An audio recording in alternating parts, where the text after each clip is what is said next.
next is Nakia with the power, and he's from Fort Lauderdale, Florida. First off, hello. Thank you guys for having me. I just want to give you guys some character sketches. I know you guys got the one page I did. Thank you. And these are character sketches I did. In addition to that one page, I'm not doing Let's see what you got. What do you got? Yeah, do it. Yeah. All right.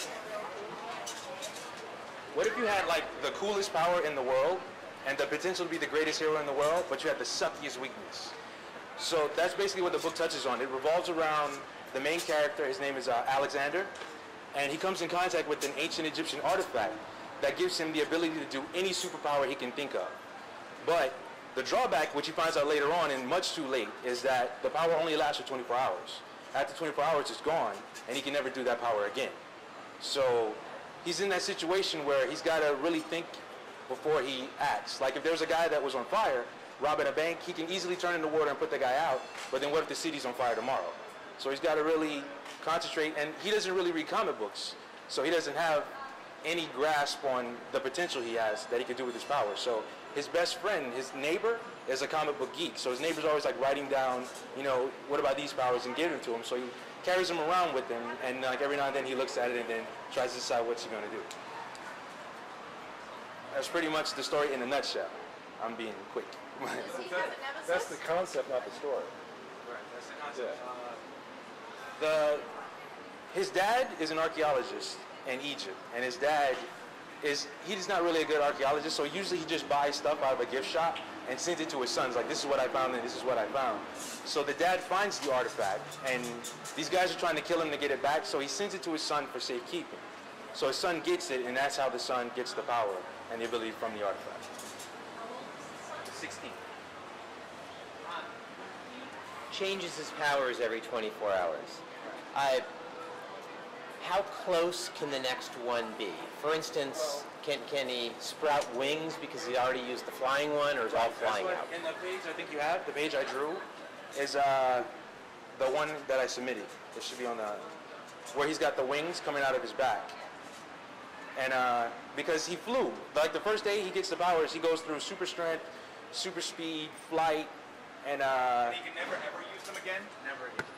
Can he parse it? Like this time I fly with wings, next time I want to fly like Superman? Right. Okay. And can he do the Thor thing where he has super strength and throws the hammer and he grabs it and flies with the hammer? I sort of feel like that's not a major problem. I kind of feel like you know that's not really a big conflict. Like you know, if you it's going to need creativity. It's a monkey's paw.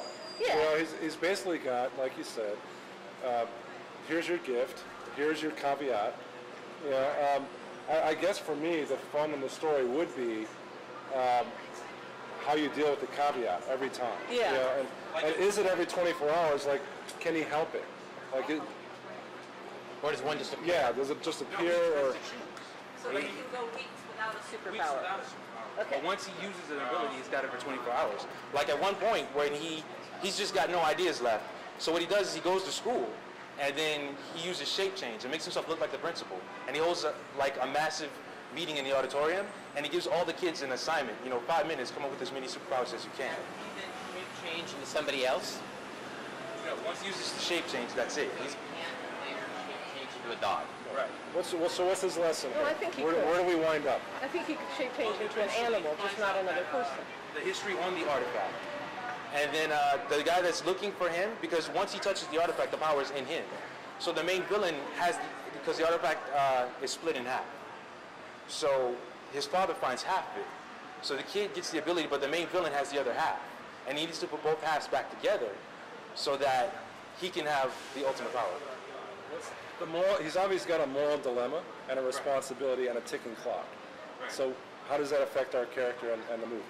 Well, in the long run, he gets kind of a god complex later on, and then his friends bring him back from that. And then he decides, because his father's missing, so he decides, you know, in the end of the series, when I wrap it all up, he has to go to ancient Egypt to find his dad and confront the main villain and defeat him. So if we were left with one power to do the right thing at the very end, which one would it be? See, that's what he decides, because once he gets the artifact, he can have all the power if he wants. He locks the artifact away so that no one can get it. Oh, there you go. So that's the last issue. Last issue, he gets everything, and he has the ability to get it all, but he decides to lock it away so it never falls into anybody's hands. Writer or about? I'm mainly an artist, but I write too. Well, you got something here, Nakia. I think I sort of feel like I kind of start to fall asleep when someone mentions ancient Egyptian artifact. I kind of feel like that's a somewhat cliched way to get superpower. I sort of feel like. You know, I agree. When I saw the first line, I kind of lost interest. But then when you started pitching through it, it sounds really interesting. Yeah, definitely, definitely. You pulled it out of the snore pie there, and you came up with something. Yeah. Good job. Nice. Very good. Thank you. Thank you.